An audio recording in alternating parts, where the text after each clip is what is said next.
Assalomu alaykum aziz tinglovchilar.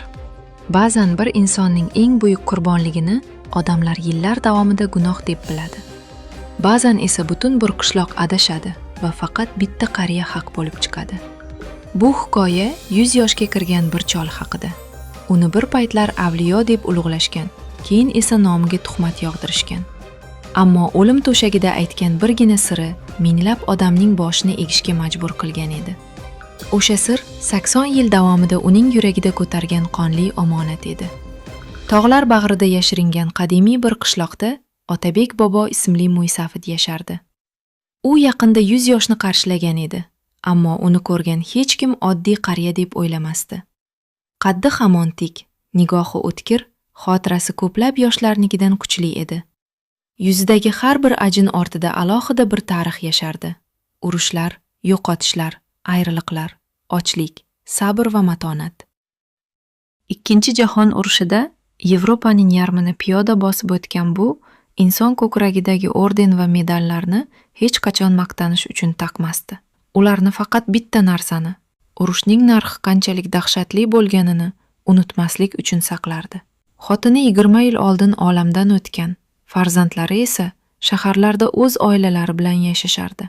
Otabek bobo eski paxsa devorli hovlisini tark etishni istamasdi. Har tong bomdoddan keyin u hassasiga tayanib qabriston tomon yo'l olar. O'tib ketgan do'stlari, urushda qolgan safdoshlari haqiga Qur'on tilovat qilardi. Qishloq ahli uni tirik avliyo deb bilardi. To'ylar uning duosisiz boshlanmas, janozalarda eng oldinda u turardi. Hamma unga hurmat bilan salom berardi. Ammo hech kim tasavvur qila olmasdi. Orada ko'p o'tmay aynan shu inson butun qishloqning nafratiga uchraydi. Odamlar uning ortidan la'nat yog'dirishadi. Hatto o'z farzandlari ham undan yuz o'giradi. Qishloqning narigi chekkasida esa Gulnoza ismli 20 yoshli qiz yashardi. U shunchalik go'zal ediki, uning husni haqida qo'shni qishloqlarda ham gapirishardi. Ammo go'zallik har doim ham baxt olib kelmaydi. Ba'zan u baloga aylanadi. Gulnozaning ota-onasi 2 yil oldin dahshatli avtohalokatda halok bo'lgan edi. Shundan keyin qiz otasining ukasi Farruxning qo'liga qolgan. Farrux esa na rahmni bilardi, na insofni. Ichkilik va qimor uning umrini allaqachon yemirib bo'lgan edi. Gulnoza tongdan kechgacha xizmatkor kabi ishlardi. Biror marta shikoyat qilsa, yengasi Nodiraning haqoratlari boshlanardi. Qizning yagona tasallisi ota-onasining qabri edi. U tez-tez qabristonga borar, qabr toshlarini quchoqlab yig'lardi. Go'yo yer ostidan ota-onasi ovoz berib uni yupatadigandek. Ammo javob bo'lmasdi. Faqat shamol va sukunat. Bir kuz oqshomida Farrux yana qimordan qaytdi. Bu safar odatdagidan ham battar ahvolda edi. Yuzi oqarib ketgan, qo'llari titrardi. Chunki u $50,000 qarzga botgan edi. Qarzni esa oddiy odamga emas, Qodirjon degan mashhur jinoyatchiga yutqazgan edi. Qodirjon 55 yoshda 3 marta uylangan, qo'pol va shafqatsiz odam sifatida tanilardi. Farruxning esa bu qarzni to'lashga imkoniyati yo'q edi. O'sha kecha uyda ayanchli suhbat bo'ldi. Gulnoza oshxona ortida idish yuvayotgan paytda amakisi va yengasining gaplarini eshitib qoldi. Farrux boshini changallab o'tirardi. Nodira esa sovuq tabassum bilan unga qarab dedi: "Nega boshingni qotiryapsan? Uyimizda tayyor yechim turibdi-ku." Qodirjon anchadan beri Gulnozaga ko'zolaytiradi. Uni 4-xotin qilib beramiz. Qarz yopiladi. Ustiga qalin ham olamiz. Gulnozaning qo'lidagi piyola yerga tushib sindi. Ammo ichkaridagilar buni eshitmadi. Qizning yuragi muzlab qoldi. U o'z xonasiga yugurdi. Yuzini yostiqqa bosib yig'lay boshladi. 55 yoshli zolimga xotin bo'lish o'limdan ham dahshatli tuyulardi. Ertasiga Farrux qarorini aytdi. 3 kundan keyin Qodirjonning odamlari keladi. Tayyor tur. Agar biror shovqin qilsang, tiriklay ko'mib tashlayman. Gulnoza hech narsa demadi. Faqat uydan yugurib chiqdi. To'g'ri qabriston tomon. Shamol yuziga urilar, ko'z yoshlari sovuqdan muzlab qolayotgandi. Ota-onasining qabri oldiga yetib borgach, tiz cho'kdi. "Dadajon, onajon", dedi u titrab. "Nega meni o'zingiz bilan olib ketmadingiz? Men yashashdan charchadim. Meni qutqaringlar. Yoki yoningizga chaqirib olinglar." Qizning ovozi qabriston bo'ylab aks sado berdi. Aynan shu paytda bir necha qator narida duo qilib o'tirgan Otabek bobo bu faryodni eshitdi. U sekin o'rnidan turdi, hassasiga tayandi va qabrlar orasidan qiz tomon yurdi. "Qizim", dedi u mayin ovozda. "Nega bu qadar yig'layapsan? Murdalarning ham or-nomusi bor." Gulnoza boshini ko'tardi. Uning qarshisida butun qishloq hurmat qiladigan mo'ysafid turardi. Shu lahzada ichida yig'ilib qolgan barcha dard yorilib chiqdi. U hammasini aytib berdi. Amakisining xiyonatini, Qodirjonga sotilayotganini, bugun kechqurun o'zini osishga qaror qilganini ham Otabek bobo indamay tingladi. "Isming nima qizim?" so'radi u keyin. "Otang kim edi?" "Ismim Gulnoza. Otam Sherzod edi. Bobom esa Sodiq polvon." Bu ism aytilishi bilan Otabek boboning qo'lidagi hassa titrab ketdi. Ko'zlari kattalashdi. "Sodiq polvon", dedi u pichirlab. So'ng qizning bo'ynidagi eski tumorga qaradi va birdan nafasi ichiga tushib ketdi. Chunki bu oddiy tumor emas edi. Bu uning 80 yil oldin urushga ketayotgan do'stiga bergan tumorning yarmi edi. O'sha lahzada qariyaning ko'zlariga yosh keldi. U osmonga qarab pichirladi. "Demak, shuning uchun meni 100 yoshgacha yashatdingmi? Mening qarzim hali tugamagan ekan." Keyin Gulnozaga tikilib, qat'iy ohangda dedi: "Ko'z yoshlaringni art qizim. Men tirik ekanman. Seni hech kim sotib ololmaydi. Hech kim." Gulnoza bu so'zlarni eshitib bir lahza unga tikilib qoldi. U bu gaplarni oddiy tasalli deb o'yladi. Axir qarshisida 100 yoshga kirgan bir qariya turardi. Qarshi tomonda esa pulga, qurolga va odamlarga ega bo'lgan Qodirjonning yirtqichiligi bor edi. Ammo Otabek boboning nigohida shunday qat'iyat bor ediki, qiz beixtiyor ishonib ketdi. O'sha nigohda urushlarni yenggan odamning kuchi yashiringan edi. Otabek bobo hassasini yerga qo'yib, qizning boshiga qo'lini qo'ydi. "Endi yig'lama, uyga qayt. Men seni yolg'iz qoldirmayman. Men bergan so'zni buzmayman." Gulnoza sekin bosh irg'adi. U hali ham nima bo'lishini bilmasdi, ammo ichidagi o'lim haqidagi fikrlar ilk marta ortga chekingandi dod. Shu kuni kechqurun Farruxning hovlisida g'alati shovqin boshlandi. Qodirjon qora rangli qimmatbaho mashinasida yetib kelgan, yonida 2 qorovuli bor edi. Hovlida dasturxon yozilgan, qozonda go'sht qaynardi. Farrux esa xushomad bilan yugurib xizmat qilardi. Xuddi jiyanini emas, bir qo'yni sotayotgandek. Gulnoza ichkaridagi xonada oq libos kiydirilgan holda o'tirardi. Qo'lida kichkina oshxona pichog'i bor edi. Agar hech qanday najot bo'lmasa, o'zini himoya qilish uchun emas, o'zini yo'q qilish uchun. Chunki Qodirjonga tegishdan ko'ra o'lim afzal tuyulardi. Mulla ham kelgan, hamma narsa tayyor edi. Qodirjon mo'ylovini burab kuldi. "Chaqiringlar qizni, nikohni o'qitamiz." Farrux yugurib ichkariga kirmoqchi bo'lgan paytda hovli darvozasi birdan qarsillab ochildi. Shunday ochildiki, hamma beixtiyor o'girildi. Darvozadan kirib kelayotgan odamni ko'rib esa hech kim gapira olmay qoldi. Bu Otabek bobo edi.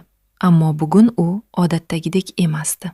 Egnida urush davridan qolgan tantanali chopon, ko'ksida qator-qator orden va medallar yaltirardi. Uning ortidan qishloqning eng hurmatli oqsoqollari kirib kelayotgan edi. Hovlini sukunat bosdi. Farruxning yuzidagi tabassum muzlab qoldi. Otabek bobo asta oldinga yurdi, hassasini yerga urdi. Ovoz butun hovliga tarqaldi.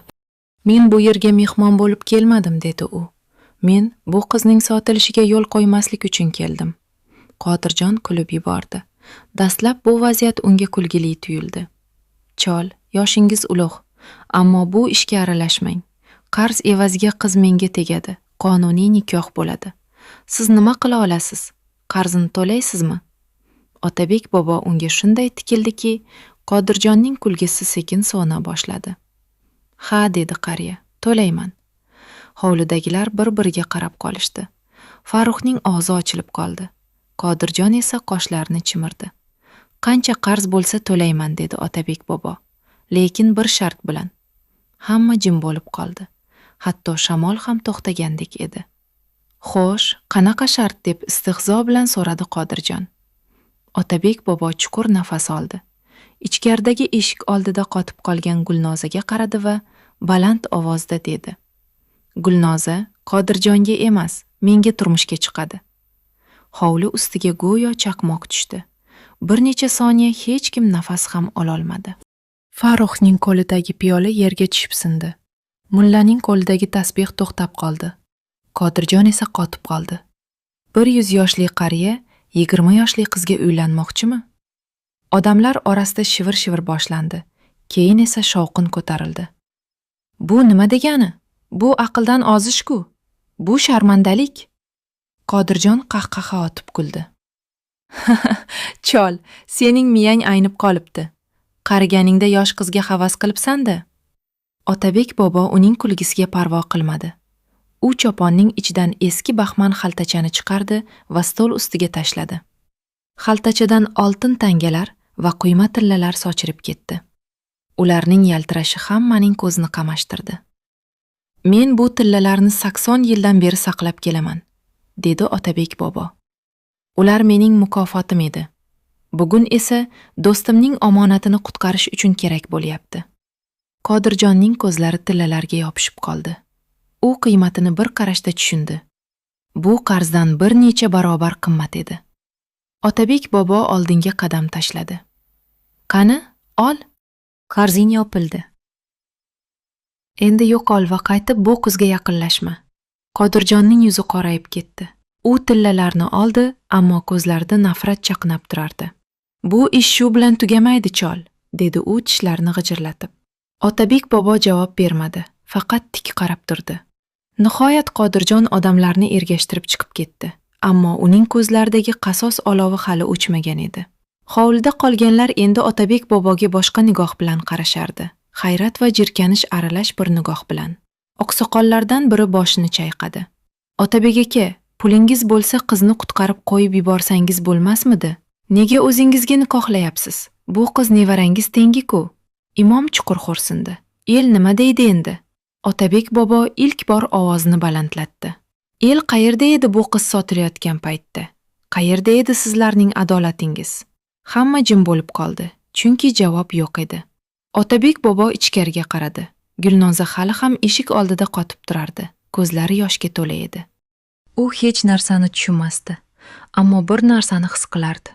Bu inson uni qutqarish uchun o'z obro'sini qurbon qilayotgan edi. Otabek bobo uning yoniga bordi va past ovozda dedi. Menga ishon qizim, men seni himoya qilaman. Men seni hech qachon xafa qilmayman. Gulnoza uning ko'zlariga qaradi va ilk marta yuragi tinchlandi. Nikoh o'qilgan kuni qishloq osmoni xuddi biror qora xabarni kutayotgandek tund edi. Gulnozaning "roziman" degan ovozi juda past eshitildi.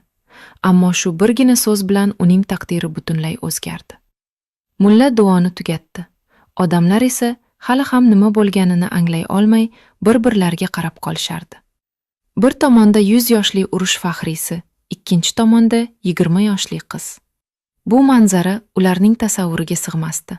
Ammo eng qizig'i shundaki, bu nikohdagi eng xotirjam odam aynan Gulnozaning o'zi edi. Chunki u Qodirjonning qo'liga tushish bilan Otabek bobo himoyasiga o'tish o'rtasidagi farqni yaxshi bilardi. Nikohdan keyin Otabek bobo qizning qo'lidan ushladi va oldinga yurib dedi. Ketdik qizim, endi bu yerda senga joy yo'q. Ular hovlidan chiqib ketishdi. Odamlarning nigohlari ularning ortidan o'qdek ergashib borardi. Ertasi tongda esa butun qishloq qaynab ketdi. Choyxonalarda, bozorlarda, masjid hovlisida faqat bitta mavzu bor edi. Otabek bobo aqldan ozibdi. Qariganda yosh qizga uylanibdi. Odamlar uning yillar davomida orttirgan obro'sini bir kunda yer bilan yakson qilishdi. Kimdir uni nafsiga qul bo'lgan chol dedi. Kimdir kampirning arvohidan uyalmadi dedi. Ba'zilar esa undan yuz o'girib ketishdi. Eng og'iri esa hali oldinda edi. 3 kundan keyin Toshkentdan uning farzandlari yetib kelishdi. Katta o'g'li Bahrom mashinadan tushishi bilan hovliga bostirib kirdi. Ortidan 2 singlisi ham kelayotgan edi. Bahrom otasiga salom ham bermadi. Ota, siz nima qilib qo'ydingiz? Butun el oldida bizni sharmanda qildingiz. 100 yoshga kirib yosh qizga uylanishga uyalmadingizmi? Otabek bobo javob bermadi. Faqat jim o'tirib tasbih aylantirishda davom etdi. Bu esa o'g'lining jahlini yanada qo'zg'adi. Gapiring, nega indamaysiz? Odamlar ustimizdan kulishyapti. Sizning deb bolalarimiz maktabda bosh ko'tara olmay qoldi. Otabek bobo sekin boshini ko'tardi va faqat bitta gap aytdi. Vaqti kelib hammasini tushunasizlar. Bahrom alam bilan kulib yubordi. Tushunamizmi? Nimasini tushunamiz? Sharmandalikni tushunamizmi? Men bugundan boshlab sizni ota demayman. Uning singillari ham yig'lab hovlidan chiqib ketishdi. Otabek bobo esa ortidan qaramadi ham. Faqat tasbeh donalari barmoqlari orasida aylanishda davom etdi. Gulnoza bularning hammasini eshik ortidan eshitib turardi. Uning yuragi ezilib ketdi. Bu inson uning uchun o'z farzandlarini ham yo'qotayotgan edi. O'sha kecha qiz ko'p yig'ladi. Bir necha hafta o'tdi. Otabek bobo unga biror marta ham er sifatida muomala qilmagan edi. Unga faqat nevarasidek qarardi. Shahardan yangi kiyimlar olib kelardi. Universitetga tayyorlanishi uchun ustozlar topdi. Kutubxonadan kitoblar olib berardi. Har safar ovqatlanayotganda birinchi bo'lib uning likopchasiga taom solardi. Qiz ilk bor o'zini himoyalangan his qila boshladi. Lekin ichidagi savol tobora kattalashib borardi. Nega? Nega bu inson uning uchun shuncha narsani qurbon qildi? Bir kuni qishning sovuq oqshomida ular pechka yonida choy ichib o'tirishardi. Tashqarida qor yog'ayotgan edi. Gulnoza nihoyat chidab turolmadi. Ota, sizdan bir narsani so'rasam bo'ladimi? Otabek bobo bosh irg'adi. Albatta qizim. Nega meni qutqardingiz? Nega aynan men uchun butun qishloqning nafratini qabul qildingiz? Nega shunchaki pul berib yubormadingiz? Nega meni nikohingizga oldingiz? Xonani jimlik bosdi. Pechkadagi cho'g'lar sekin qarsillardi. Otabek bobo uzoq vaqt javob bermadi. Keyin og'ir xo'rsindi. Agar men seni shunchaki qutqarganimda, dedi u, Farruh baribir seni qaytarib olardi. Qodirjon ham tinch qo'ymasdi. Qonun bo'yicha men senga hech kim bo'lmasdim. Ammo nikohdan keyin hech kim seni mendan tortib ololmaydi. Hech qanday sud, hech qanday qarindosh, hech qanday jinoyatchi. Gulnoza hayrat bilan qarab qoldi. U bu darajadagi uzoqni ko'ra oladigan reja haqida o'ylamagan edi. Ammo savolning eng muhim qismi hali javobsiz edi. Baribir, dedi qiz. Nega aynan men uchun? Otabek bobo boshini egdi. Keyin asta o'rnidan turdi.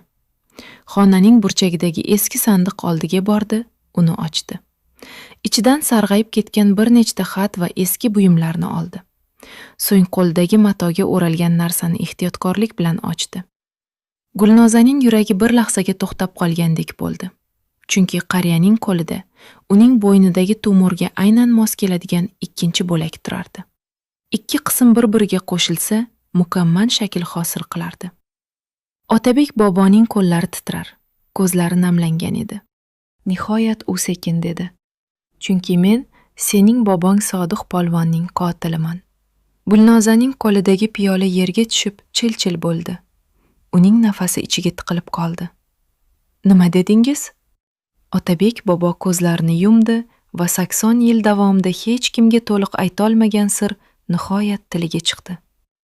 Ha qizim, men sening bobomni o'z qo'lim bilan o'tganman. Xonadagi havo birdan o'g'irlashib ketdi. Pechkadagi cho'g'ning qarsillashi ham eshitilmay qolgandek edi. Gulnoza nafas olishni unutdi. Quloqlari shang'illardi. Qarshisida o'tirgan inson bir necha oy davomida uni himoya qilgan, unga mehr bergan, hayotini saqlab qolgan edi. Endi esa aynan shu inson bobosining qotili ekanini aytayotgandi. Yo'q, dedi qiz titrab. Yo'q, bu bo'lishi mumkin emas. Siz hazillashyapsiz. Otabek bobo boshini sekin chayqadi. Yuzidagi og'riq shu qadar chuqur ediki, uni so'xtalashtirib bo'lmasdi. Men 80 yildan beri shu yuk bilan yashayapman, qizim. Har kuni, har soniya, har nafasda. Gulnoza asta devorga suyanib o'tirdi. Oyoqlari bo'shashib ketgan edi. Qanday qilib? Nega? Otabek bobo uzoq sukut saqladi. So'ng pechka ichidagi olovga tikilib gap boshladi. Men va Sodiq polvon aka-ukadek edik. Bir ko'chada ulg'ayganmiz, birga cho'milganmiz, birga mushtlashganmiz, birga non yeganmiz. Qishloqda hamma bizni egizakdek bilardi. Men undan 2 yosh kichik edim, lekin u meni doim ukasidek asrardi. Keyin urush boshlandi. Bizni bir kunda frontga olib ketishdi. Sodiq polvonning ayoli o'sha paytda homilador edi. U ketayotganda bo'ynidagi tumorni ikkiga bo'ldi. Yarmini o'zida qoldirdi, yarmini xotiniga berdi. Agar qaytmasam, bolamizga taqasan dedi. Otabek boboning ovozi titrab ketdi. Biz urushning eng dahshatli joylariga tushdik. Ochlik, sovuq, qon, o'lim. Har kuni yonimizdagi odamlar yiqilib qolardi. Ammo Sodiq polvon doim meni himoya qilardi. Bir kuni qahraton qishda bo'linmamiz qamalda qoldi. Atrofda faqat portlash, o'q ovozi va o'lim bor edi. Men yugurayotganimda yonimda mina portladi. Ko'zimni ochganimda oyoqlarim ishlamayotgan edi. Dushman esa yaqinlashib kelardi. Men o'limni kutayotgandim. Lekin Sodiq polvon qaytib keldi. U o'zi qochib ketishi mumkin edi, lekin meni tashlab ketmadi. Meni yelkasiga ortib oldi va qor ichida sudrab olib ketdi. Gulnoza ko'z yoshlarini artdi. U bobosini hech qachon ko'rmagan edi. Ammo shu hikoyani eshitib, yuragi siqilib borardi. Biz vayron bo'lgan yer to'lasiga yashirindik, dedi Otabek bobo. Ammo o'sha paytda snayperning o'qi Sodiq akaning qornini teshib o'tgan ekan. Men buni kech bildim. U qonga belanib yotardi. Men uni qutqarishga urindim, ammo iloji yo'q edi. Dushman tobora yaqinlashib kelardi. Itlar hurardi. Askarlarning qadam tovushlari eshitilardi. Sodiq polvon esa dahshatli azob chekardi. Keyin u meni chaqirdi. Otabek dedi. Otabek bobo shu yerda to'xtab qoldi. O'sha lahzalarni eslash hali ham og'riqli edi. U mening qo'limdan ushladi va iltimos qildi. Meni o'ldir dedi. Men tushunmadim. Yig'ladim, rad qildim. Lekin u yana iltimos qildi. Dushmanga tirik tushishni istamayman. Ular meni qiynaydi. Men baribir yashamayman. Azobimni tugat. Keyin bo'ynidagi tumorni yechib, qo'limga berdi va qasam oldi. Oilamga qaragin. Farzandimni xor qilma dedi. Gulnozaning ko'zlaridan yosh oqardi. Otabek bobo esa davom etdi. Men bunga rozi bo'lmadim. Ammo tashqarida dushman eshik oldiga kelib qolgan edi. Agar u baqirsa, ikkovimiz ham ushlanardik. U esa ko'zlarimga qarab kuldi. Oxirgi marta kuldi qizim va dedi: "Ukam, yig'lama. Sen aybdor emassan." Keyin men uning iltimosini bajardim. Xonani sukut bosdi. Pechkadagi cho'qlar qizil ko'zdek yonib turardi. Men o'sha kuni tirik qoldim dedi Otabek bobo. Lekin aslida men ham o'sha yerda o'ldim. Urush tugagach qishloqqa qaytdim. Hamma meni qahramon deb kutib oldi. Ammo men o'zimni qotil deb his qilardim. Sodiq polvonning xotini qo'lida go'dak bilan oldimga yugurib chiqdi. "Erim qani?" dedi. Men esa indolmadim. Haqiqatni ayta olmadim. Shundan beri har kuni shu yuk bilan yashadim. Gulnoza asta yig'lab yubordi. U qariyaning ko'zlariga qaradi va ilk marta uning ichidagi og'riq qanchalik ulkan ekanini tushundi. "Siz qotil emassiz", dedi qiz pichirlab. "Siz bobomning jonini olmagansiz. Siz uning azobini tugatgansiz." Otabek bobo boshini chayqadi. Ammo men baribir o'zimni kechira olmadim. Shuning uchun butun umr oilangizni uzoqdan kuzatib yurdim. Yordam berdim, ammo yaqin borishga jur'at qila olmadim. Keyin ota-onang halok bo'ldi. Men yana kech qolayapman deb qo'rqdim. Qabristonda seni ko'rganimda tushundim. Bu mening oxirgi imkoniyatim edi. Xudo meni bekorga 100 yoshgacha yashatmagan ekan. Men Sodiq polvonga bergan va'damni bajarishim kerak edi. Gulnoza sekin o'rnidan turdi. Qariyaning oldiga bordi va uning titrayotgan qo'llarini ushlab oldi. "Ota", dedi u yig'lab. "Siz menga hayot berdingiz. Siz bobomga bergan va'dangizni bajardingiz. Men sizdan nafratlana olmayman." Otabek boboning ko'zlaridan yosh oqib tushdi. 80 yil davomida yuragida muz bo'lib yotgan og'irlik ilk marta eriyka boshlagandek edi. Ammo ular bilishmasdi. Shu paytda qishloqning narigi chekkasida Qodirjon o'zining eng iflos rejasini tuzayotgan edi. U stol ustiga musht urdi. O'sha qari tulki meni butun tumanda kulgi qildi. Endi navbat meniki. U yonidagi odamlarga qaradi. Bugun tunda Otabek bobo o'ladi va hamma buni tabiiy o'lim deb o'ylaydi. Qodirjonning ko'zlari qonga to'lgandek edi. Uning uchun pul yo'qotish dahshat emasdi. Obro' yo'qotish dahshat edi.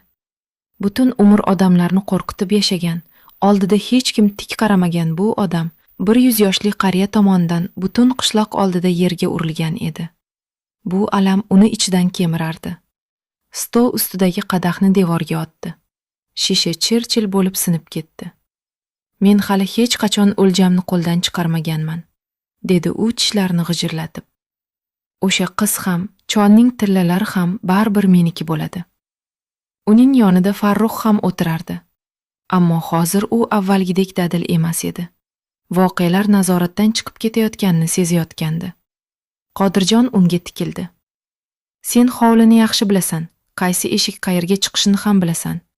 Bugun kechasi bizni ichkariga kirtasan. Farruhning yuzi oqarib ketdi. Hoji aka, men bunaqa ishga aralashmayman. Qodirjon stol ustidagi pichoqni olib bir zarb bilan yog'ochga sanchdi. Farruhning gapi tomog'ida qoldi.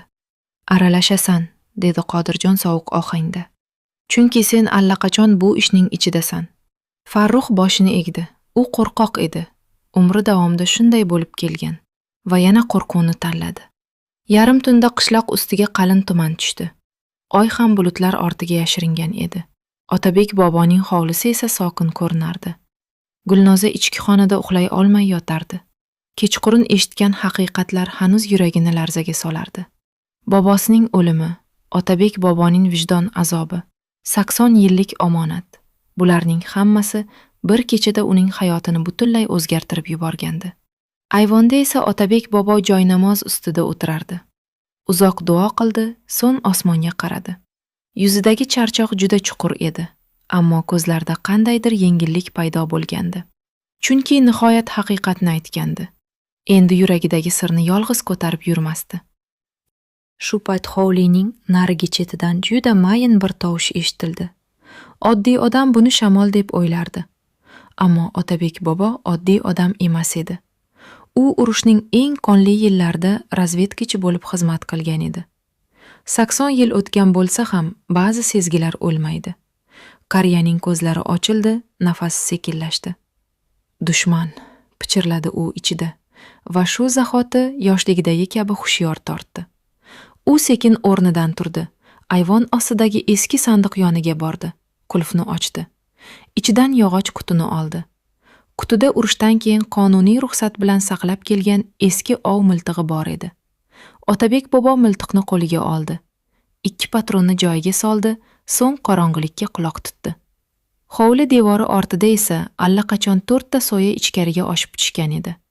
Qodirjon, uning 2 odami va Farruh. Ularning nafaslari ham eshitilmasdi, ammo qariyaning qulog'i ularni allaqachon payqagan edi. Qodirjon qo'lidagi pichoqni siqib ushladi. Avval chol, keyin qiz, dedi u pichirlab. Ular ayvon tomon yurishdi. Karavat ustidagi ko'rpa odam yotgandek ko'rinardi. Qodirjon mash'um kuldi ichda. Hammasi tugadi chol. U odamlarga ishora qildi. Biri yostiqni tayyorladi, ikkinchisi pichoqni. Bir zumda karavat ustiga tashlanishdi. Ammo yostiq bosilgan joy bo'sh edi. Ko'rpa ostida hech kim yo'q edi.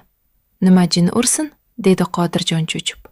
Xuddi shu lahzada qorong'ilik ichidan sovuq ovoz yangradi. Nemis josuslari ham shunday ahmoq bo'lardi. Hamma sapchib orqasiga o'girildi. Ayvon burchagida Otabek bobo turardi. Qo'lida miltiq, nigohi esa po'ldek qattiq. Bir lahzaga hech kim uning 100 yoshda ekaniga ishonmadi. U xuddi urushdan qaytib kelgan jangchidek ko'rinardi. Qodirjon o'zini yo'qotmadi. Miltiqni tushir chol, baribir otolmaysan. Qari qo'llaring qaltirayapti. Otabek bobo jilmaydi. Juda g'alati jilmaydi. Men Stalingradda qaltirashni unutganman, dedi sekin. Keyin miltiqning og'zini pastga burdi va otdi. Gum! O'q Qodirjonning oyog'i oldidagi taxtaga tegdi. Yog'och parchalari havoga uchib ketdi. Qodirjon ham, uning odamlari ham qotib qolishdi. Chunki ular bitta narsani tushunishgandi. Bu qariya hazillashmayotgan edi. Mening yoshim 100da, dedi Otabek bobo. Men o'limdan qo'rqmayman. Lekin sizlar qo'rqishingiz kerak. Chunki bu hovliga yovuz niyat bilan kirgansizlar. Shu payt ichki xonaning eshigi ochildi. Gulnoza yugurib chiqdi. U vaziyatni ko'rib, dahshatdan qotib qoldi. "Ota!" deb baqirdi u. Yo'q, qiz yugurib borib Otabek boboning oldiga turdi. "O'zingizni xavfga qo'ymang. Meni olib ketishmoqchi bo'lsa, meni olib ketsin. Sizga tegishmasinlar." Otabek boboning ko'zlari namlandi. Sodiq polvonning qoni, deb o'yladi u ichida. Xuddi bobosiga o'xshaydi. U qizni ortiga tortdi. "Orqamda tur qizim. Bugun hali men tirikman." Aynan shu paytda uzoqdan sirena ovozlari eshitildi. Avval bitta, keyin yana biri. So'ng ko'chada mashinalarning chiroqlari ko'rindi. O'q ovozi butun qishloqni uyg'otgan edi. Qo'shnilar allaqachon politsiyaga qo'ng'iroq qilishgandi. Qodirjonning yuzi oqarib ketdi. U tuzoqqa tushganini tushundi. Bir necha soniyadan keyin hovliga qurollangan politsiyachilar bostirib kirishdi. Qochishga uringan Farruh darvoza yonida ushlandi. Qodirjon va uning odamlari esa Otabek boboning miltig'i qarshisida taslim bo'lishdan boshqa chorasi qolmaganini anglashdi. Kishanlar taqildi, la'natlar yog'ildi va nihoyat ular olib ketildi. Hovli yana jim bo'lib qoldi. Ammo bu tun hali tugamagan edi. Chunki eng og'ir jang endi boshlanayotgan edi. Otabek bobo miltiqni yerga qo'ydi va birdan ko'ksini changallab qoldi. Uning yuzi oqarib ketdi, nafasi qisildi. Gulnoza dahshat bilan unga qaradi. Otajon, nima bo'ldi sizga?" Qariya kursiga sekin cho'kdi va pichirladi. "Qizim, men charchadim, juda charchadim." Gulnozaning yuragi qinidan chiqib ketguday bo'ldi. U bir lahzada hammasini unutdi. Qodirjonni ham, politsiyani ham, o'q ovozlarini ham. Uning ko'z o'ngida faqat bitta manzara bor edi.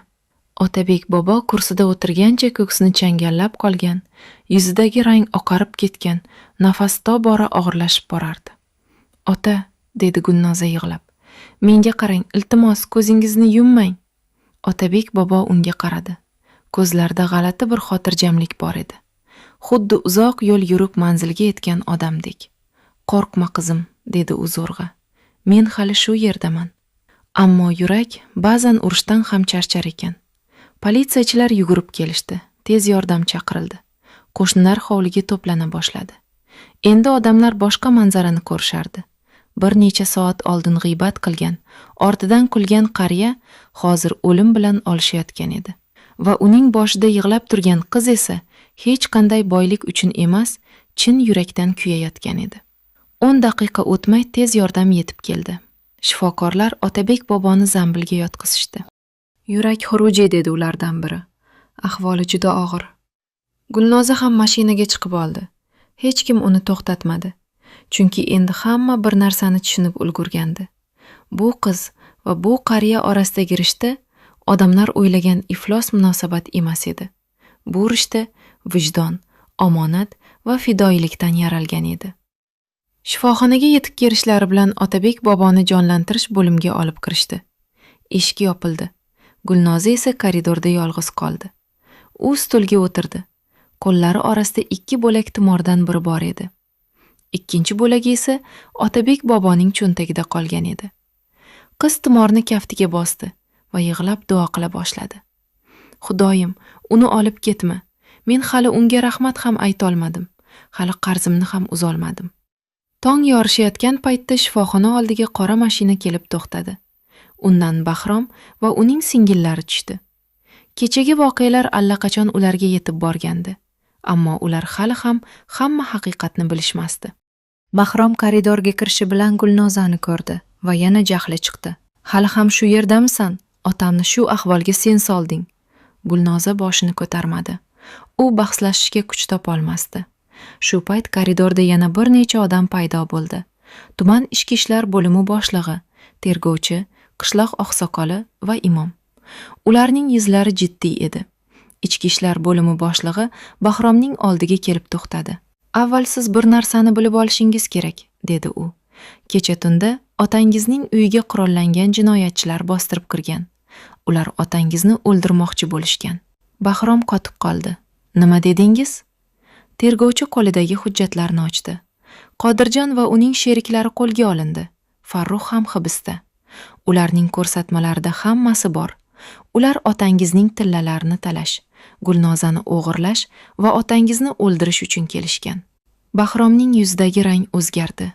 U asta devorga suyandi.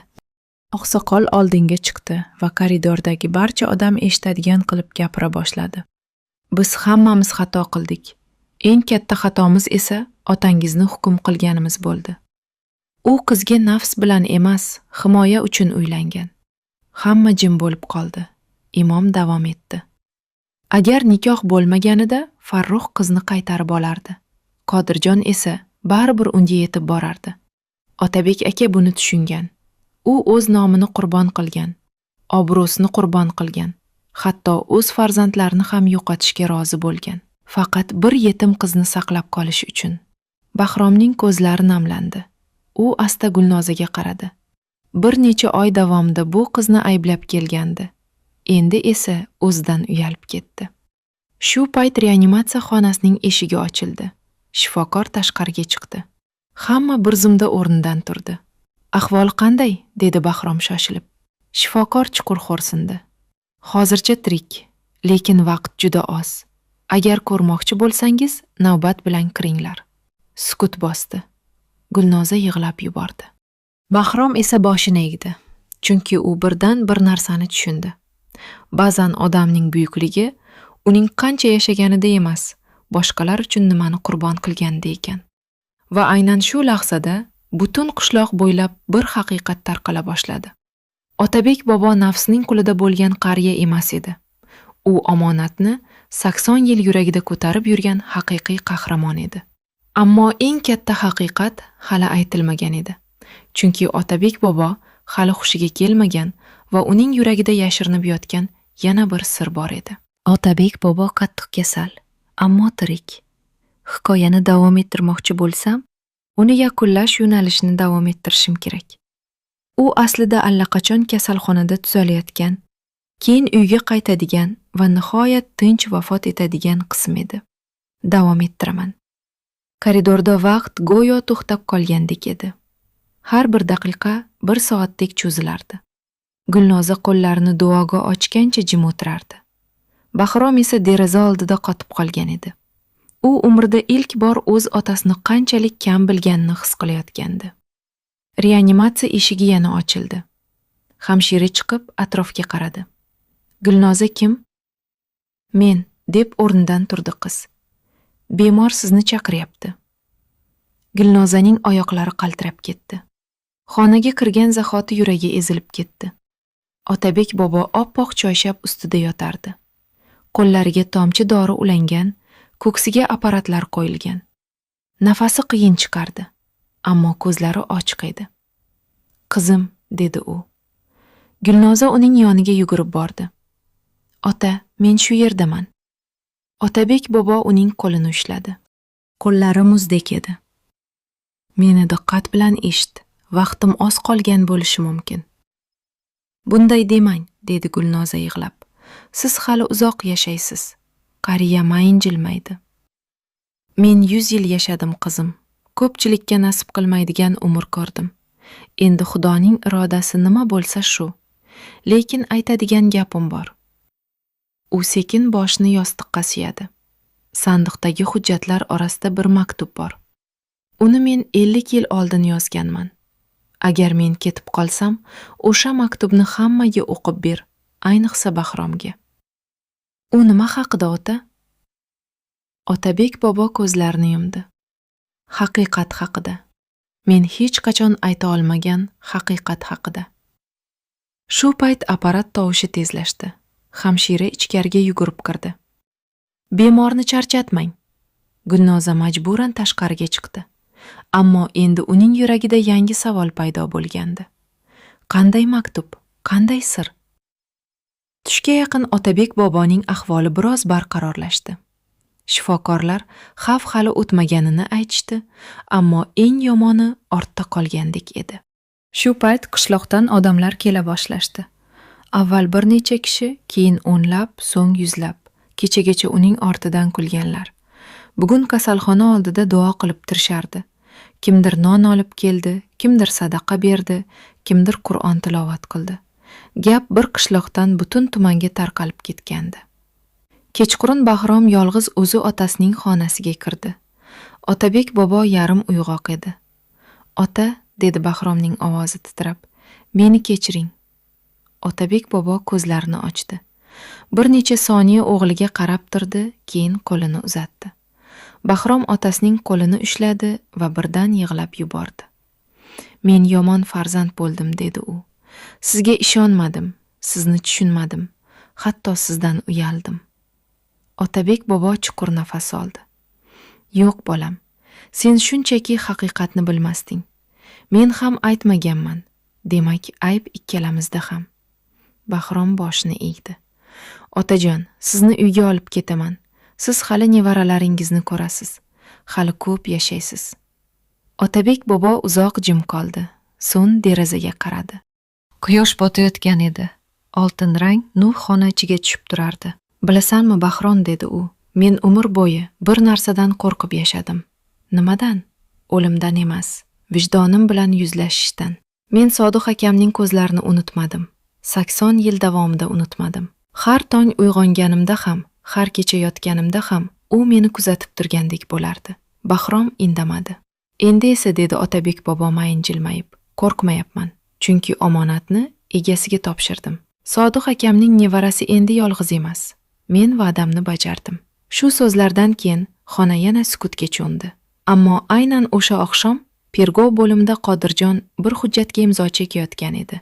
Imzo bilan juda katta odamlarning nomini ochib berishga rozi bo'layotgandi. Bu esa nafaqat tumanni, balki butun viloyatni larzaga soladigan voqealarning boshlanishi edi. Jalolboy, ya'ni Qodirjon imzo qo'ygan zahoti tergovchi bir necha soniya unga tikilib turdi. Xonadagi havo ham o'g'irlashgandek edi. Bu oddiy ko'rsatma emas, yillar davomida yashiringan bir necha odamning taqdirini o'zgartiradigan hujjat edi. Qodirjon qalamni stol ustiga tashladi va chuqur xo'rsindi. "Men yutqazdim", dedi u sekin. "Lekin yolg'iz yutqazmayman." Tergovchi indamadi, faqat hujjatlarni yig'ishtirib chiqib ketdi. Oradan ko'p o'tmay viloyatdan maxsus guruhlar kelishni boshladi. Ayrim amaldorlarning uylariga tintuv tushdi. Yillar davomida tegib bo'lmaydi deb yurilgan shaxslar so'roqqa chaqirildi. Tuman bo'ylab mishmishlar tarqaldi. Ammo odamlar hali bu voqealarning asl ildizi qayerdan boshlanganini bilishmasdi. Hammasi 100 yoshli qariyaning halol vijdonidan boshlangandi. Kasalxonada esa vaqt sekin o'tayotgandi. Otabek bobo kundan kunga kuchayayotgandek ko'rinardi. Ammo shifokorlar ehtiyotkor edi. Uning yuragi juda charchagan edi. Bir asrlik umrning og'irligi bor edi unda. Bir kuni ertalab u Gulnozani yoniga chaqirdi. "Qizim", dedi moyin ovozda, "men uyga qaytmoqchiman." Gulnoza jilmayib yubordi. Bu gapni eshitishni juda kutgandi. "Shifokor ruxsat bersa, albatta qaytamiz, ota." Otabek bobo derazadan tashqariga qaradi. "Men hovlimni sog'indim. Yong'oq daraxtini sog'indim. Tongdagi qushlarning ovozini sog'indim. Eng ko'p esa..." U bir zum to'xtadi. "Tinchlikni sog'indim." Shu kuni tushdan keyin shifokorlar kutilmagan qaror chiqardi. Ahvoli barqarorlashgan edi. Bir necha kun ichida uyga chiqarish mumkin edi. Bu xabar butun oilani quvontirdi. Hatto Bahrom ham bolalardek xursand bo'ldi. Chunki u bir narsani tushungandi. Pul topish mumkin, obro'ni qayta tiklash mumkin. Ammo ota faqat bitta bo'ladi. Kasalxonadan chiqariladigan kun keldi. Kasalxona oldiga mashinalar keldi, qishloqdan odamlar ham yig'ildi. Shifokorlar Otabek boboni nogironlar aravachasida olib chiqishdi. U atrofga qaradi va hayratda qoldi. Kasalxona oldida yuzlab odam turardi. Ba'zilari qo'lida gul, ba'zilari qo'lida Qur'on, ba'zilari esa shunchaki duo qilish uchun kelgandi. Otabek bobo ko'zlarini yumdi. U umrida ko'p narsani ko'rgan edi. O'limni ham, ochlikni ham, yo'qotishlarni ham. Lekin bu manzara yuragini boshqacha ezdi. Chunki bu safar odamlar uni tushunib turishardi. Mashina qishloqqa kirib kelganida yana bir hayrat kutardi. Ko'cha bo'ylab odamlar saf tortib turishardi. Kimdir qo'l silkitardi, kimdir duo qilardi, kimdir yig'lardi. Bir paytlar ortidan kulganlar bugun bosh egib salom berishardi. Otabek bobo asta boshini chayqadi. Odamzod qiziq ekan, dedi ichida. Ba'zan haqiqatga yetib kelish uchun juda uzoq vaqt kerak bo'ladi. Hovliga kirib kelganida yong'oq daraxti tagida to'xtadi. Bir necha soniya daraxtga qarab turdi. Keyin kaftini po'stlog'iga qo'ydi. "Men qaytdim", dedi pichirlab, go'yo eski do'sti bilan salomlashayotgandek. O'sha oqshom hovlida katta dasturxon yozildi. Ammo bu to'y emasdi. Bu shukronalik dasturxoni edi. Qishloq oqsoqollari keldi, imom keldi, qo'shnilar keldi. Hatto ilgari eng ko'p g'iybat qilgan odamlar ham kelib o'zini so'rashdi. Otabek bobo esa hech kimni ayblamadi, hech kimga og'ir gap aytmadi. Faqat bitta jumla bilan javob berdi. Inson adashadi. Muhimi, adashganini tan ola bilsin. Shu kecha mehmonlar ketgach, hovlida faqat Otabek bobo va Gulnoza qoldi. Osmon to'la yulduz edi, havo esa mayin. Gulnoza sekin so'radi. "Ota, endi nimani orzu qilasiz?" Otabek bobo uzoq o'yladi, keyin jilmaydi. "Endi hech narsani, chunki eng katta orzuyim allaqachon ushaldi. Sodiq akamning oldiga tik boradigan kun keldi. Uning ko'zlariga tik qaray olishni istardim. Endi esa qo'rqmayman." Gulnozaning ko'zlari namlandi. U qariyaning qo'lini ushladi. Shu lahzada shamol yong'oq barglarini shitirlatdi. Go'yo uzoq yillardan beri kutilgan yarashuvga tabiatning o'zi guvohlik berayotgandek edi. Ammo taqdir hali oxirgi sahifani yopmagan edi. Chunki ertasi kuni ertalab Otabek bobo sandiq ichidan yana bir eski konvert topadi. Va u konvert ichidagi sir nafaqat Gulnozani, balki butun oilani yana bir bor hayratga soladi. Ertasi tong odatdagidan boshqacha boshlandi. Otabek bobo har doimgidek bomdoddan oldin uyg'ondi. Kasalxonadan qaytganiga bir necha kun bo'lgan odatlarni o'zgartirmagandi. U sekin o'rnidan turdi, tahorat oldi, so'ng ayvondagi eski joy namozga o'tirdi. Namozdan keyin uzoq duo qildi. Yuzida g'alati bir xotirjamlik bor edi. Go'yo yillar davomida ko'tarib yurgan yukning katta qismi yelkasidan tushgandek. Quyosh endigina ufqdan bosh ko'tarayotgan paytda u hovlini aylanib chiqdi. Yong'oq daraxti yonida biroz to'xtadi. So'ng ayvon ostidagi eski sandiq oldiga bordi. Bu sandiq uning butun umri edi. Urushdan qolgan xatlar, eski suratlar, mukofotlar va unutilgan xotiralar shu yerda saqlanardi. Negadir shu kuni u sandiqni yana ochgisi keldi. Qulfni ochdi. Qopqoq g'ichirlab ko'tarildi. Otabek bobo buyumlarni birma-bir ko'zdan kechira boshladi. Shu payt burchakda siqilib qolgan sarg'aygan bir konvert ko'ziga tashlandi. U ilgari bu konvertni ko'rmagan edi. Qoshlarini chimirib ehtiyotkorlik bilan oldi. Ustida eski siyoh bilan yozilgan ikki so'z bor edi. Faqat Otabek uchun. Qariyaning yuragi tez ura boshladi, qo'llari titrardi. Bu yozuvni u darrov tanidi. Bu Sodiq polvonning yozuvi edi. Otabek bobo bir necha soniya qotib qoldi. Axir Sodiq urushda halok bo'lgan edi. Unda bu maktub qayerdan kelgan? Qanday qilib sandiq ichiga tushib qolgan? Shu payt hovliga Gulnoza chiqdi. "Ota, nima bo'ldi?" Otabek bobo javob bermadi. Faqat konvertni ko'rsatdi. Qiz yaqinlashdi va yozuvni ko'rib hayron qoldi. "Bu bobomning yozuvimi?" Otabek bobo bosh irg'adi. "Ha, qizim, menimcha shunday." Ular ayvon tagidagi kursilarga o'tirishdi. Otabek bobo chuqur nafas oldi va konvertni ochdi. Ichidan bitta buklangan qog'oz chiqdi. Siyoh ancha xiralashgan bo'lsa-da, yozuvlarni o'qish mumkin edi. Otabek bobo ovozi titrab maktubni o'qiy boshladi. "Aziz ukam Otabek, agar bu maktub senga yetib borsa, demak men qaytolmaganman." Qariya bir lahza to'xtab qoldi, ko'zlari nomlandi, so'ng davom etdi. "Men seni yaxshi bilaman. Agar menga biror narsa bo'lsa, sen o'zingni ayblaysan. Shuning uchun bu xatni oldindan yozib qoldiryapman.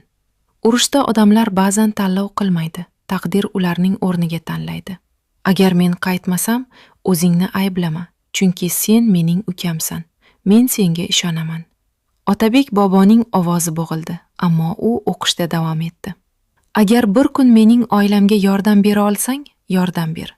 Lekin buni qarz deb bilma, bu birodarlikdir.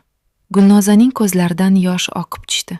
Maktubning oxirgi satrlari esa ikkalasini ham larzaga soldi. Va yana bir gap, agar bir kun mening nevaram tug'ilsa, unga ayt. Men uni ko'rmagan bo'lsam ham yaxshi ko'raman, chunki qon bir kun yo'lini topadi. Otabek bobo qog'ozni sekin tushirdi. Hovlini sukut qopladi. Faqat daraxt barglarining shitirlashi eshitilardi. Bir necha soniyadan keyin qariya yuzini kaftlari bilan yopdi va yig'lab yubordi. Bu 80 yildan beri ichida yig'ilib kelgan yoshlar edi. Men bekorga azob chekibman, dedi u pichirlab. Sodiq aka meni allaqachon kechirgan ekan. Gulnoza uning yoniga o'tib, yelkasiga bosh qo'ydi. Ota, sizni nafaqat u, yaratgan ham kechirgan bo'lsa kerak. Bo'lmasa sizga bu maktubni bugun ko'rsatmasdi. Shu kuni tushdan keyin Otabek bobo qishloq imomini chaqirdi, oqsoqollarni ham yig'di. So'ng hammaning oldida o'sha maktubni o'qib berdi. Odamlar yig'lashdi. Hatto yoshi katta erkaklar ham ko'z yoshlarini yashira olishmadi. Chunki ular ilk bor haqiqiy vijdonning og'irligini ko'rishayotgandi. O'sha kundan boshlab qishloqda bir odat paydo bo'ldi. Har yili urush qatnashchilari xotirasiga bag'ishlangan yig'inda Otabek bobo va Sodiq polvonning do'stligi haqida hikoya qilinadigan bo'ldi. Bu hikoya odamlarni bir narsaga o'rgatardi. Ba'zan eng katta qahramonlik jang maydonida emas, vijdon bilan yashashda bo'ladi. Kechqurun mehmonlar ketgach, Otabek bobo yana yong'oq daraxti tagiga chiqdi. Osmonda minglab yulduzlar porlardi. U sekin boshini ko'tardi va pichirladi. Sodiq aka, endi ko'nglim tinch. Men va'damni bajardim. Shamol mayin esdi. Daraxt barglari shitirladi. Go'yo uzoqdan kimdir javob bergandek. Otabek bobo jilmaydi va ilk bor 80 yildan buyon yuragida his qilmagan yengillikni his etdi. Bahor kunlari bir-birini ko'payib o'tardi. Hovlidagi o'rik daraxtlari oppoq gullarga burkangan, havo esa umid hidiga to'lgandek edi. Gulnoza har kuni ertalabdan kechgacha kitob ustida o'tirardi. Imtihonlarga sanoqli kunlar qolgan edi. Otabek bobo esa uni kuzatib o'tirishni yaxshi ko'rardi. Ba'zan qiz kitobdan bosh ko'tarmay o'qib ketardi, shunda qariya kulib qo'yardi. O'zingni qiynab yuborma qizim, bilim ham yerga ekilgan urug'ga o'xshaydi, majburlab unib chiqmaydi. Gulnoza jilmayardi, lekin ichida bir qo'rquv bor edi. U muvaffaqiyat qozonishni juda istardi, chunki bu endi faqat o'zi uchun emasdi. Otabek boboning ishonchini oqlash uchun ham kerak edi. Nihoyat imtihon kuni yetib keldi. Ertalab qiz hayajondan non ham yeya olmadi. Qo'llari muzlab ketgandi. Otabek bobo uning yoniga kelib, ikki qo'lini boshiga qo'ydi. Men urushga ketayotganimda ham shunchalik qo'rqmaganman, dedi kulib. Imtihondan qo'rqadigan hech narsa yo'q. Bor bilganingni yozasan, qolganini yaratganga qo'yasan. Gulnoza boboning qo'lini o'pdi va yo'lga tushdi. O'sha kuni Otabek bobo uyda tinch o'tira olmadi. Bir ayvonga chiqardi, bir hovlini aylanardi, bir tasbih aylantirardi. Bahrom kulib yubordi. Ota, siz qizdan ko'ra ko'proq hayajonlanyapsiz. Otabek bobo jilmaydi. Balki, chunki men uning baxtli bo'lishini juda xohlayman. 3 kun o'tdi. Natijalar e'lon qilinadigan kun keldi. Ertalabdan hovlida hamma yig'ilgan edi. Gulnozaning qo'llari titrardi. Telefonni bir necha marta ochib yopdi. Nihoyat natijalar chiqdi. Bir necha soniya hech kim nafas ham olmadi. So'ng qiz birdan qichqirib yubordi. O'tdim, o'tdim ota, men o'tdim. U yig'lagancha Otabek boboning bo'yniga osildi. Qariya ham ko'z yoshlarini yashira olmadi. Qizim, barakalla. Men bilardim sen uddalashingni. Hovlida bayram boshlandi.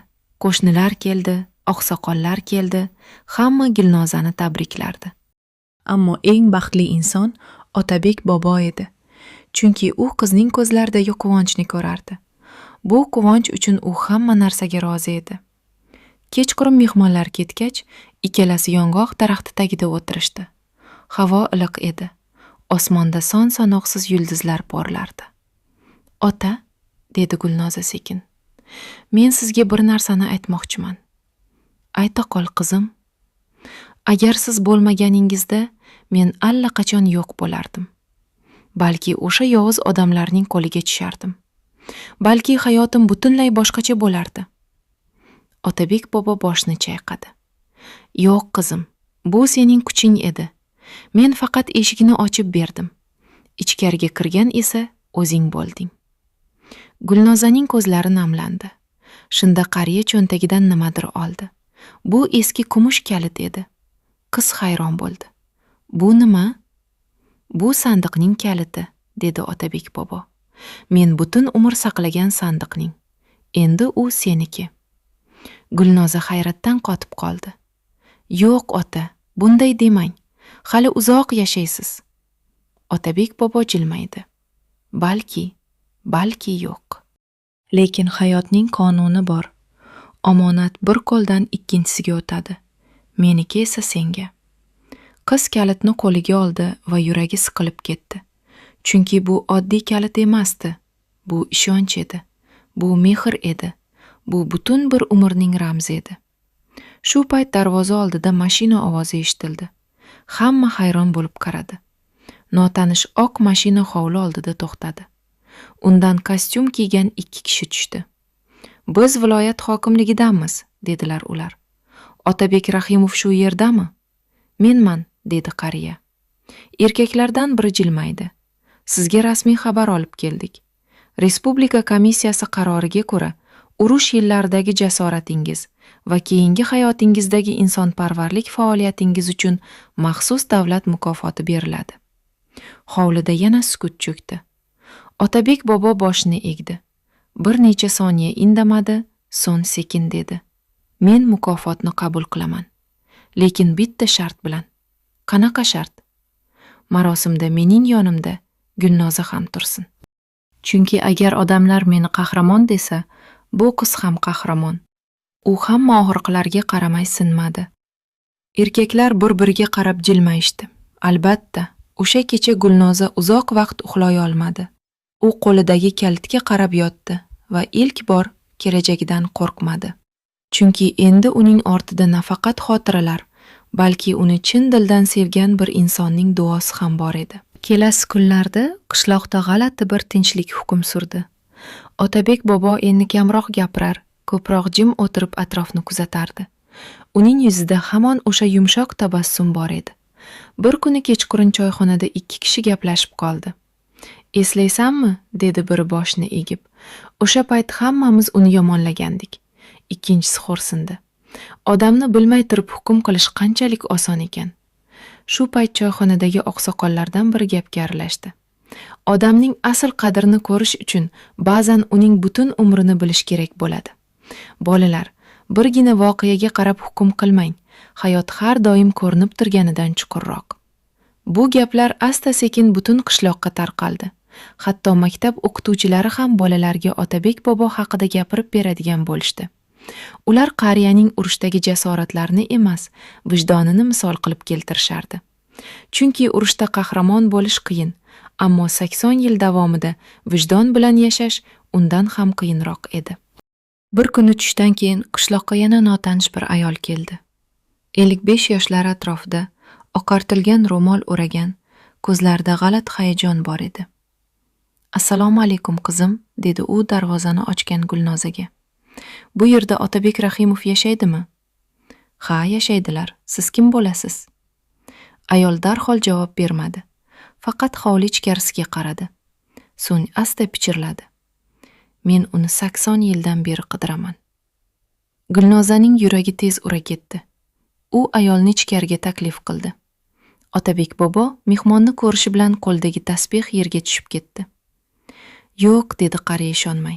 "Bu mumkin emas." Ayolning ko'zlariga yosh keldi. "Meni tanidingizmi, Otabek aka?" Otabek bobo sekin o'rnidan turdi, qo'llari titrardi. Malika opa." Hovlini sukut qopladi. Ayol yig'lab yubordi. Ha, menman. Men Sodiqning qizi. Otabek bobo bir qadam oldinga tashladi, so'ng yana biri va nihoyat ayolning qo'lidan ushladi. Ko'zlaridan yosh oqardi. Axir seni oxirgi marta 2 yoshligingda ko'rgan edim. Ma'lum bo'lishicha, urushdan keyin Sodiq polvonning oilasi boshqa viloyatga ko'chib ketgan ekan. Keyinchalik aloqalar uzilgan, hujjatlar yo'qolgan. Hayot odamlarni turli tomonga sochib yuborgan edi. Malika esa yaqinda eski arxiv hujjatlarini ko'rib qolgan va nihoyat Otabek boboning manzilini topgan edi. O'sha kuni hovlida uzoq suhbat bo'ldi. Malika onasining vasiyatini aytib berdi. Ma'lum bo'lishicha, Sodiq polvonning ayoli umrining oxirigacha Otabek bobodan xafa bo'lmagan ekan. Aksincha, uni o'zining ikkinchi ukasidek bilgan. Faqat taqdir ularni ajratib yuborgan edi. Bir payt Malika sumkasidan eski matoga o'ralgan narsani chiqardi. Men buni sizga olib keldim. Otabek bobo matoni ochdi. Ichidan eski cho'ntak soati chiqdi. Kumush qopqoqli, yuzasi ancha yeyilgan. Qariya uni ko'rishi bilan nafasi ichiga tushdi. Bu Sodiq akaniki? Malika bosh irg'adi. Ha. Onam o'limidan oldin buni menga berdi va aytdi. Agar bir kun Otabek akangni topsang, soatni unga ber, chunki bu unga tegishli. Otabek bobo soatni kaftiga olib uzoq tikilib qoldi. Ko'zlaridan yosh tomchilardi. Men uni urushga ketayotgan kuni sovg'a qilgan edim. Sodiq aka esa qaytarib bermagandi. Hovlida yana sukut cho'kdi. Ammo bu safar og'ir sukut emasdi. Bu yarashuv sukunati edi. 80 yil kechikkan yarashuv. Kechqurun Malika ketishga chog'landi. Ammo ketishidan oldin Gulnozaning yoniga keldi. Sen baxtli qizsan, dedi u. Nega? Chunki yoningda buyuk inson yashayapti. Biz esa butun umr uni qidirib yuribmiz. Gulnoza Otabek boboga qaradi. Qariya esa yong'oq daraxti tagida o'tirgancha qo'lidagi eski soatga tikilib turardi. Shu lahzada u juda qari ham emasdi, juda yosh ham emasdi. U shunchaki va'dasini bajargan inson edi. O'sha oqshom yulduzlar har qachongidan ham yorqin ko'rinardi. Otabek bobo uzoq vaqt osmonga qarab o'tirdi. Keyin asta pichirladi. Sodiq aka, endi oilangiz ham topildi. Endi hammasi joyida.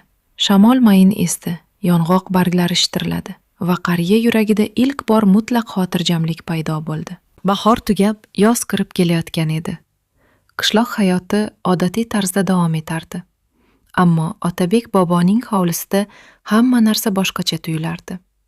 Go'yo har bir kun bir ne'mat, har bir tong bir sovg'a edi. Bir kuni tushdan keyin Gulnoza universitetdan xat oldi. U stipendiya ham yetgan edi. Qiz quvonchdan yig'lab yubordi. Bu xabarni eshitgan Otabek bobo esa uzoq vaqt indamay qoldi. So'ng yuzida nur paydo bo'ldi. Ko'rdingmi qizim, dedi u. Yaxshilik hech qachon yo'qolmaydi. Ba'zan kechikadi, lekin albatta qaytib keladi. Gulnoza kulib qo'ydi. Bu sizning duoyingiz, ota. Yo'q, dedi qariya bosh chayqab. Bu sening mehnating. Men faqat yo'lingdagi toshlarni surib qo'ydim. Yo'lni esa o'zing bosib o'tding. Shu kuni kechqurun qariya sandiqni yana ochdi. Bu safar u ichidan eski fotoalbom chiqardi. Gulnoza uning yoniga o'tirdi. Albomdagi suratlar qorayib, ba'zilari xiralashib ketgan edi.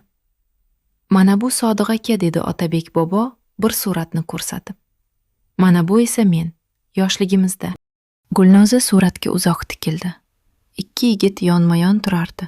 Kulib tushgan, ko'zlarida orzular bor edi. Urush hali boshlanmagan davr. Ular kelajakda nimalar kutayotganini bilishmasdi. Ota, dedi qiz asta. Siz baxtli bo'lganmisiz? Otabek bobo bir necha soniya o'ylab qoldi, so'ng jilmaydi. Ha, baxtli ham bo'lganman, baxtsiz ham. Lekin bilasanmi, insonning baxti boshidan o'tgan sinovlar bilan o'lchanmaydi. U sinovlardan keyin yuragida nima qolganligi bilan o'lchanadi. Menda esa shukr, mehr qoldi. Gulnoza bu gapni uzoq eslab qoldi. Marosim kuni nihoyat yetib keldi. Viloyat markazidagi katta zal odamlar bilan to'lib ketgan edi. Urush faxriylari, o'qituvchilar, talabalar, jurnalistlar hamma yig'ilgan edi. Otabek bobo yangi chopon kiygan, ko'kragida orden va medallar yarqirab turardi. Uning yonida esa Gulnoza turardi, oq libosda, boshni mag'rur tutgan holda. Marosim boshlangach, Otabek boboni sahnaga taklif qilishdi. Butun zal oyoqqa turdi. Qarsaklar uzoq davom etdi. Qariya mikrofon oldiga kelib to'xtadi. Bir necha soniya atrofga qarab turdi, so'ng gap boshladi. Men nutq so'zlashni bilmayman, dedi kulib. Urushda ham ko'proq tinglaganman. Zal kulib yubordi. Lekin men bir narsani aytmoqchiman. Hayot menga ko'p narsani o'rgatdi. Eng muhim saboq esa shuki, odamlarni shoshilib hukm qilmang. Chunki siz ko'rayotgan voqeaning ortida ko'pincha ko'rinmaydigan hikoya bo'ladi. Zal yana jim bo'ldi. Otabek bobo davom etdi. Agar men bugun shu yerda turgan bo'lsam, bu faqat men tufayli emas, yonimdagi qiz tufayli ham. Chunki u menga insonning ruhini sindirib bo'lmasligini isbotladi. Gulnozaning ko'zlariga yosh keldi. Butun zal unga qarab qarsak chaldi. O'sha lahzada qiz o'zini ilk bor yolg'iz emasligini his qildi. Marosim tugagach odamlar uzoq vaqt Otabek bobo bilan suratga tushdi, qo'lini siqishdi, duo so'rashdi. Ammo qariya eng qayib bir narsadan xursand edi. Zal eshigidan chiqayotgan paytda u Gulnozaning yuziga qaradi va unda uzoq yillardan beri ko'rmagan nur borligini sezdi. Bu umid edi, kelajak edi, hayot edi. Kechqurun ular qishloqqa qaytishdi. Quyosh botayotgan edi. Mashina hovli oldida to'xtadi. Otabek bobo yong'oq daraxtiga qaradi, so'ng osmonga va ichida bir tuyg'u uyg'ondi. G'alati, ammo juda sokin tuyg'u. Go'yo uzoq safardan qaytgan odamning hissi kabi. U asta pichirladi. Sodiq aka, men va'damni bajardim. Endi ko'nglim tinch. Shamol mayin esdi. Daraxt barglari shitirladi va qariya yuragida ilk bor mutlaq osoyishtalik hukm surdi. Bahor kunlari o'ta boshladi. Hovlidagi o'rik daraxtlari oppoq gullarga burkangan, havo esa umid hidiga to'lgandek edi. Otabek bobo endi ancha tinch tortgandi. Go'yo umr bo'yi ko'targan yukning katta qismi yelkasidan tushgandek. O'sha oqshom g'alati darajada sokin edi. Go'yo tabiatning o'zi ham shoshilmay qolgandek. Quyosh ufq ortiga yashiringan, osmonda esa mayda yulduzlar birin-ketin ko'rinib boshlagan edi. Hovlida faqat yong'oq daraxti barglarining mayin shitirlashi eshitilardi. Otabek bobo ayvondagi eski kursida o'tirar, qo'lida esa Sodiq polvondan qolgan kumush soat bor edi. U soat qopqog'ini ochdi. Eski mexanizm hali ham ishlardi, sekin, ammo aniq. Xuddi umrga o'xshab, bir kuni to'xtaydi, lekin to'xtaguncha o'z vazifasini bajaradi. Gulnoza choy olib chiqdi. Ota, charchamadingizmi? Otabek bobo jilmaydi. Charchadim qizim, lekin bugun boshqa charchoq. Yaxshi charchoq. Uzoq yo'l yurgan odam manzilga yetgandagi charchoq. Gulnoza uning yoniga o'tirdi. Bir necha daqiqa ikkalasi ham jim qoldi. Ba'zan eng muhim suhbatlar aynan sukut ichida bo'ladi. Nihoyat qiz sekin so'radi. Ota, siz hech nimadan afsuslanasizmi? Otabek bobo uzoq o'yladi. Juda uzoq. So'ng boshini asta qimirlatdi. Ha, afsuslarim bor. Har bir odamda bo'ladi. Lekin endi ular meni ezmaydi. Chunki men qo'limdan kelganini qildim. Inson qo'lidan kelganini qilsa, qolganini taqdirga topshirishi kerak. Shu payt hovli darvozasi taqilladi. Kech bo'lishiga qaramay mehmon kelgandi. Bu Bahrom edi. U odatdagidan boshqacha ko'rinardi. Hayajonlangan, hatto biroz shoshib qolgan. Ota, dedi u hovliga kirar ekan. Sizga bir yangilik bor. Nima gap bolam? Bahrom jilmaydi. Gulnoza universitet yotoqxonasiga emas, maxsus grant dasturiga qabul qilinibdi. U Toshkentdagi eng yaxshi talabalar turar joyda yashaydi. Hamma xarajatlar qoplanadi. Gulnoza hayratdan qotib qoldi. Rostdanmi? Ha, hujjatlar bugun kelibdi. Qizning ko'zlariga yosh keldi. U darhol Otabek boboga qaradi. Qariya esa jilmayib turardi. Men aytgandim-ku, dedi u, yaxshilik yoqolmaydi deb. O'sha kecha ular uzoq suhbatlashdi. Kelajak haqida, o'qish haqida, hayot haqida. Nihoyat tun yarmidan o'tgach hamma o'z xonasiga tarqaldi. Otabek bobo esa yana biroz hovlida qoldi. U osmonga qaradi, so'ng ko'zlarini yumdi. Yuragida g'alati iliqlik bor edi. 80 yil davomida izlagan tinchlik nihoyat topilgandi. Ertasi tong esa odatdagidan boshqacha boshlandi. Gulnoza uyg'onib, ayvonga chiqdi. Hovli juda jim edi. Odatda bu paytda Otabek bobo allaqachon namoz o'qib bo'lgan, tasbih aylantirib o'tirgan bo'lardi. Ammo bugun kursi bo'sh edi.